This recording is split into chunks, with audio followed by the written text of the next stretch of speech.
Chizuk mission a lot of times. I don't actually know how many. And periodically, I'm honored. Usually I give a bus Dvar Torah, which means while we're going back and forth like this, I get to say like 3 minutes of Torah. So this would have been an intro to a workshop, except I don't know if we're going to get to the workshop piece. The material that I'm going to be trying to present, and again, I really apologize for my voice. This is Hashem's doing. I didn't run and scream yesterday. Is material that speaks to me very, very deeply, and hopefully will connect with some of you. In most of my lifetime at this point, I'm a psychologist, and the cutting edge in terms of what's going on in neuroscience and the theory of our nervous system and trauma in particular is called Polyvagal theory. Okay. Now, some of you know what that is. Some of you don't know. Are we giving out grapes? Oh, that's so nice. I will explain what polyvagal theory is in a minute. I'm going to be talking about that, and I'm going to be talking about the Olam HaYedidus. The Olam HaYedidus is a concept, is a sefer by Rav Volba, Rav Shlomo Volba, who is the biggest Musar giant of our generation. He was nifter not that long ago. There are some of you here who are familiar with the Olam HaYedidus. So Yocheved Grigler has given workshops on it as well. Okay, so what we're going to be doing is, and I'm going to show you, okay, the polyvagal theory talks about the nervous system going from here to here, horizontal, and the Olam HaYedidus sort of goes this way. Okay, so I'm going to be trying to find the intersection between the two of them. Absolutely. The polyvagal theory basically goes from here to here, meaning it's well, I don't know my left and my right either, so okay. And Olam HaYedidus goes this way. Okay. This is the polyvagal theory. That's the nervous system. Okay, and the Olam HaYedidus is more horizontal. Okay, now that's my conception. What you're hearing now is my interpretation of things that I've learned and I've read.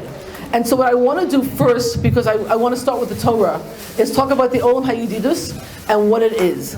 The Olam HaYedidus, according to Rav Volba, I'm going to read to you, something I can find in my notes. I'm going to read to you something which you've heard. Well, let me start backward at the introduction. Okay, the introduction is as follows. We're during the 3 weeks. You've heard a fair amount about that today. Okay, we've heard a lot about connection and disconnection. Okay, and the time of Tisha B'Av, we know the Beis Hamikdash, which was the connection between heaven and earth in terms of place, was destroyed. And so it seems to be a time of tremendous loss and tremendous mourning. That's on the one hand, and it's true. On the other hand, when the Beis Hamikdash was destroyed, the Kruvim, the cherubs, to translate it, the childlike angelic figures that were in front of the Aron Kodesh were found intertwined with each other. Now that only happened when Hashem felt very close to His nation. When Hashem was upset with us, they faced away from each other. So at the time of Tisha B'Av, at the time of the destruction of the Beis Hamikdash, the Kruvim were found hugging each other. So what is it? Is it a time of disconnection or is it a time of connection? And the answer is both. I walked around so much I lost my cup of water. Does anyone know where I left it? Yeah. Okay. I'm sorry, I'm going to need it because otherwise I won't think. Thank you, my dear. I appreciate it. I made a bracha already. The Nesiva Shalom, amongst other Hasidic Mefarshim, talk about the pasuk that says Kol Rodfeh Hisigua Ben Hamitzarim. It's pasuk from Eicha, which means, translated, that basically all those who ran after her, meaning the Yidden, were able to catch her during the period of Ben Hamitzarim, during this difficult time from Shivar Sabbat Tammuz to Tisha B'Av. The Hasidic Mefarshim, including the Siva Shalom, said Kol Rodfeha, all those who ran after Yud and Hey, Hashem, Hisigua Ben Hamitzarim, are able to catch Hashem during the Ben Hamitzarim. Meaning, despite the disconnect that happens because of the destruction of the Beis Hamikdash, the love that's evident by the Kruvim being Ba'urim, basically hugging each other, is available. And Chani Jervel spoke about this, and I think Mrs. Glick spoke about this, in terms of the amount of connection that's available for us. So what's the goal of my presentation? I think as human beings, I'd say as women in particular, but I'm talking to a bunch of women, so I can, we go in and out of states of connection and disconnection very, very easily. And the goal of the presentation is to teach us about our own internal states, and teach us how we can move ourselves from a state of disconnection to a state of connection. So what I'm going to do is go through the polyvagal theory very in brief. Some of you will have no interest in it whatsoever, and some of you will find it really, really fascinating, okay? Polyvagal theory, which is basically research done by Dr. Stephen Porges in the last, I'd say 10 years or so. Basically, most of you heard of the fight-flight orientation, meaning you meet a bear or a tiger in the forest, and you go, and then your survival brain has to decide whether you're going to fight the tiger, or whether you're going to run from the tiger, or whether you're going to play dead, okay? Now, if our thinking brain had to make that decision, we'd be dead. As fast as we think, it's not fast enough. Our survival brain, which is basically the limbic system, the amygdala, the little thing that's, I'm going like this, most of you don't know why I'm doing that, but it represents the amygdala, okay? Yal's laughing at me, she knows why I'm doing it, but okay. Basically, decides, it's a decision. Now, what Dr. Stephen Porges has done is said, wait, it's not as simple as that, actually. There's three... Reptile brain. The reptile brain. It's actually the reptile brain, no, but you have evolution in here. I'm leaving out the evolutionary pieces, but okay? There's three different states, okay? Science has finally caught up to what Judaism has known all along, okay? Rav Wolbe quotes from the Ibn Ezra on the pasuk where it says, "Re'eh anochi nosen lachem hayom es hachayim v'es hatov v'es hamav v'es hara." I'm skipping the rest of the pasuk. What does the Ibn Ezra say? The Ibn Ezra shachayim heim lahava. Life is for love. Now, this is again Lahavdil, not a Shakespearean poet. This is the Ibn Ezra, on a commentary on Chumash, okay? Our world, our lives are about connecting, okay? And it's about connecting at three different levels. And I believe there's a hierarchy. It's connecting to self, connecting to others, and connecting to Hashem. I don't believe you can do it the other direction. I don't believe you connect to Hashem without being connected to others. I don't believe you connect to Hashem if you're disconnected from yourself. And so the science is beginning to catch up. That the level, I'm sorry, I'm watching Grace, dong, dong, dong. I'm sorry, I get a little distractible sometimes. The Polyvagal series says as follows. The vagus nerve is the longest nerve in the body. It starts up here and it ends in our gut, okay? And in between it runs all sorts of passages through around our eyes, around our ears, around our mouths, through the front, through the back. And it has a lot to do with our different states of being. There's a state of connection, which is called ventral vagal. You don't have to remember the names, but the state of connection, which they think is the ultimate in health, okay, good morning America, is a state where human beings are connected with each other, and there's peace between us, there's compassion, there's curiosity, all the things that Jews know we're supposed to be aiming for.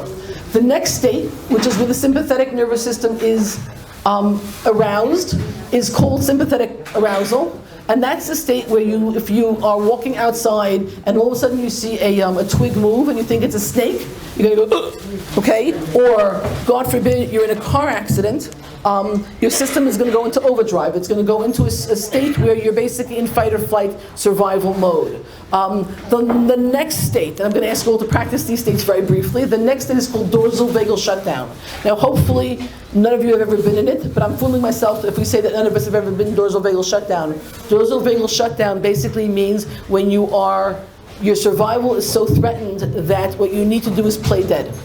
And so if you're a little animal in the wild, Hashem made an incredible miracle. Just find a problem. Hashem made an incredible miracle. And little animals that are going to be eaten by predators, once they freeze, their body anesthetizes. They're numb. And so if they get eaten by another animal, they actually don't feel anything. Okay? It's an incredible miracle that Hashem does. Human beings have a similar mode, where we have a need, we have a tremendous need to disconnect and shut down. We become numb. It's a more dissociated mode, and it's like we're sort of foggy, lethargic, very apathetic, and really not there on some level. Now, in trauma, this makes a lot of sense, but I'm telling you that even not in trauma, we all have these states where we go from dorsal vagal shutdown to sympathetic to ventral vagal connection, okay? What's the matter? No. I thought there was something wrong. Okay. So what's the goal? The goal of psychological health is to move to ventral vagal connection. So I'm going to ask you all, if you don't humor me for a minute, is to think of a time, this is going to be a little bit hard for some of you, unfortunately not hard for others of you, where you were in dorsal vagal shutdown. Imagine sort of your body sort of pulling itself in, and just freezing as if you want to be invisible, because being seen is dangerous. Or think of a time when you became so lethargic, depressed, just out of energy, that you would have been fine just to lay in bed all day and do nothing. That's a dorsal vagal shutdown, and most of us have been there. Hopefully it's a place we visit. We don't live there, and we come out of it eventually. That's dorsal vagal. I want you to think about a time when you've been in sympathetic arousal. Sympathetic arousal is the fight-flight mechanism, and we've all been in it. I mean, Hashem has granted me the ability to be in numerous car accidents. Most of them were not serious. The most serious of one left me with what I call PCS. Post-traumatic stress, meaning it wasn't a disorder, but after I started driving again, when I was able to drive, every time I heard the honk of a car with a squeal of brakes, my heart would begin to race, and I would like, ah. Now, I knew cognitively exactly what it was, and I also knew when it passed, which it did after a while. That's sympathetic arousal. Now, the question is, though, when that happens, how do you move yourself back to a state of ventral vagal? How do you get to a place of connection? And so I'm going to ask, if we were doing workshops, which I don't think we are, I would ask you all to begin to think about, and I'll show you some of the pictures because they're nice, to begin to think about, I'll show you the picture, one second.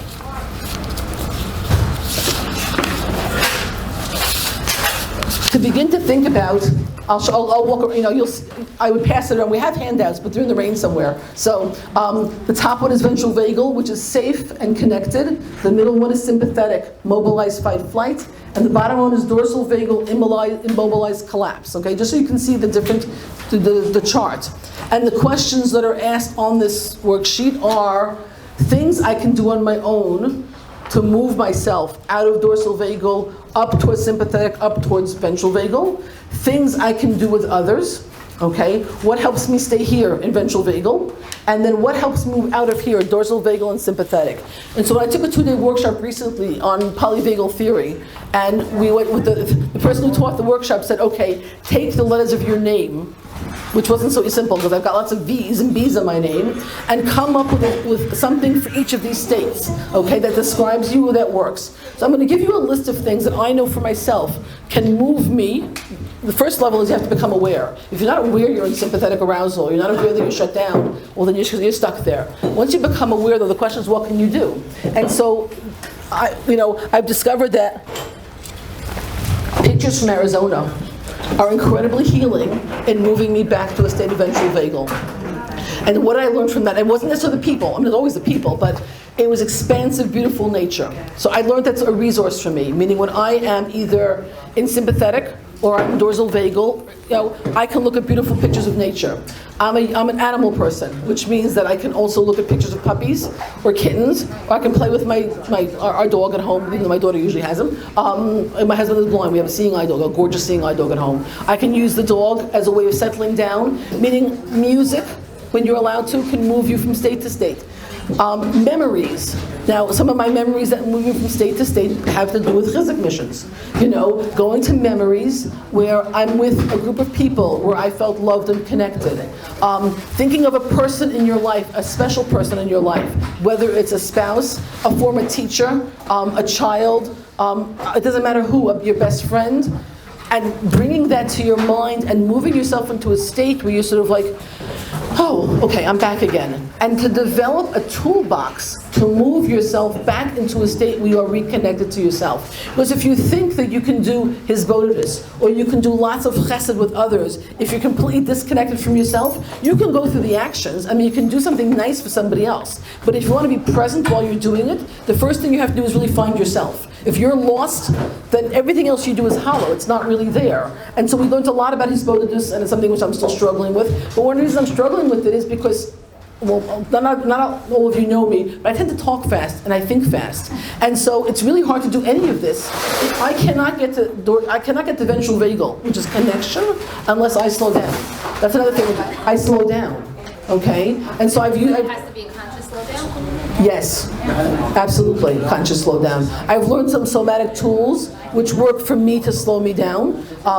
If I force myself to start talking much slower, which to you probably sounds normal speed, to me I feel like I'm a record on the wrong speed, it will automatically slow down my breathing. I can't daven in fast speed properly. I mean, I can say the words, and I can do it really fast, right? But I want to connect to Hashem in any sort of way, I have to find my own center and ground. And so the goal of the polyvagal theory is to identify where you are, and again, the handouts will be given to you at some point, and you can do it on your own, in terms of what do I look like and feel like? Identify your emotions, your thoughts, and your body states in all the different theories. I'm going to give you an example which was actually very, very sad, but recently I had somebody who I was dealing with who, there was a loud sudden noise, okay? There was nothing dangerous that happened, but there was a loud sudden noise. Something dropped and made a loud noise. That person, 3 hours later, their heart was still racing, okay? You did it on purpose? You dropped something loud on purpose? No, not at all. Something dropped.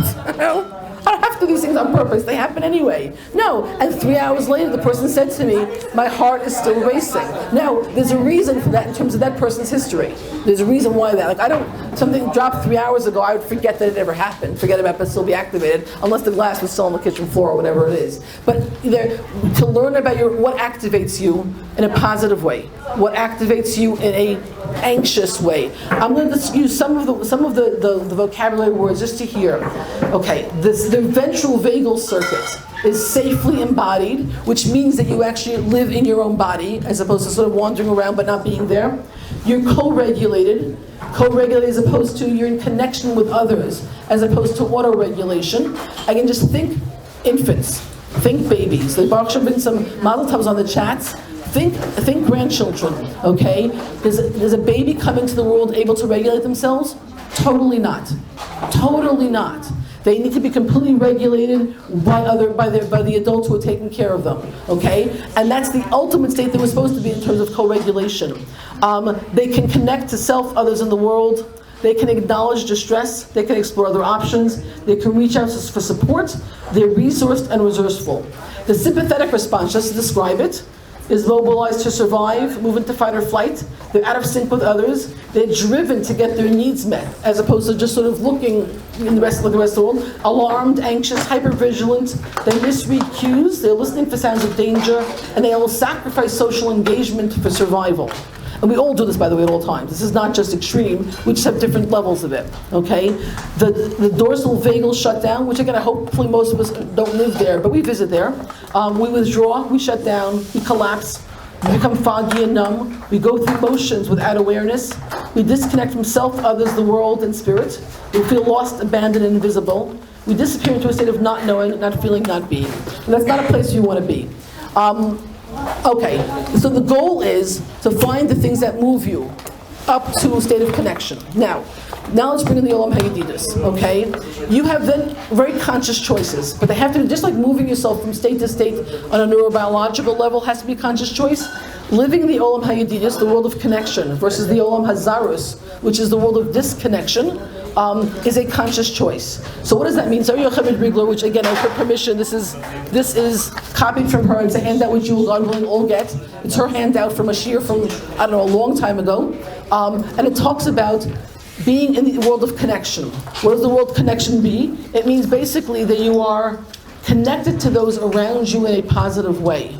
Being in a state of disconnection means that you're critical, you're feeling angry, you'll speak Lashon Hara more easily, you're going to be competitive, you're going to feel nasty towards people, you end up in the world of estrangement, okay? It's somewhere, if I would say, in terms of the polyvagal scale, you're somewhere between the sympathetic activation and ventral vagal, but you're not in ventral vagal because you're feeling nasty and moody and critical and alone, okay? But the Olam HaYedidus says you can move yourself.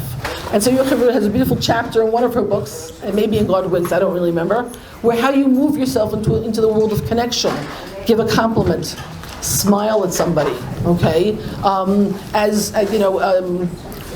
missing what's her name? Who's on our be the person who makes somebody smile. What's her name? Be the reason someone smiles. Shimmy. I'm missing Shimmy. Okay. Be the reason someone smiles. Meaning, the more you consciously can go move yourself, you can move in a world of connection. So Yocheved really good during some of her courses on marriage talked about when you're angry with your spouse, look out a different window. Meaning, sort of look out the window where you're going to see the positive things rather than the negative things. How does all this connect to the 3 weeks in Tisha B'Av? First of all, it doesn't just connect to the 3 weeks in Tisha B'Av, it connects to our lives. Because if we want to be able to grow in Bein Adam L'Makom, you have to get to a point where you live in yourself. Where you live in yourself on a neurobiological, psychological level. If you're not there, and a lot of us go through the motions, and most of us are very good at it. Many of us have done this in many parts of our lives. But if you want to be a person who's genuinely connected to others, and you can genuinely connect to Hashem, you have to be consciously aware of where you fall on a neurobiological level and move yourself into the world of connection. I want to show you one quick picture, and then I'm going to stop. Just because when I was looking at this, I'm thinking, hey, this is about the Chizuk mission. Okay, the social engagement system. This is a picture of, just to look at the nerves. The vagus nerve is a very, very complicated nerve, just so you can see the picture. I'm not going through all of the different parts of it. But basically, the vagus nerve controls facial expressions, meaning whether you smile. This is my favorite word you have to hear, my new favorite word. It's called neuroception. I didn't make it up. Stephen Poor just did. It's the perception of danger versus safety on an unconscious level. So infant neuroception, N-E-U-R-O-ception. But Stephen Poor just made it up. Neuroception, okay? So when you walk into a woman of Chizuk women, okay, and you've never been here before, you're going to neurocept safety, friendliness, and openness. Why? Because people sit with smiles on their face, there's crinkles on their eyes, their voices are welcoming. It has to do with the inner ear as well. And all of these things we now know go on a neurobiological level. If you walk into a room of people who, I don't know, you walk into an airplane and you're sitting next to somebody who doesn't want you next to them, you're going to neurocept danger because they're giving you dirty looks. Right. Now, why is that? Because the muscles around here, the muscles here, the jaw, the prosody of the voice, my voice sounds, the prosody right now is very hoarse, but how we talk to a baby, look at what you, that's prosody, okay? This is about the Chizuk mission, because this whole social engagement system in terms of safety is people say you walk into the room and the energy and the smiles and the lack of competition and the welcoming, it's all true. Take this with you. Take this with you as you go into Tisha B'Av, into 9 days. Halavai, we shouldn't have a Tisha B'Av. No, we'll have Tisha B'Av. It should be a Moed this year already. We're going to go into Elul, or Benjamin's favorite month, deep thinking month. Find yourself, and then actively work with yourself and the tools to move yourself into a state of eventual Vagal, and then more importantly into the Olam HaYedidus. Because if you want to be a Yedid with Hashem, if you want to be that closest with Hashem, you have to be a Yedid with others and a Yedid with yourself first. Enjoy dinner. Thank you for listening.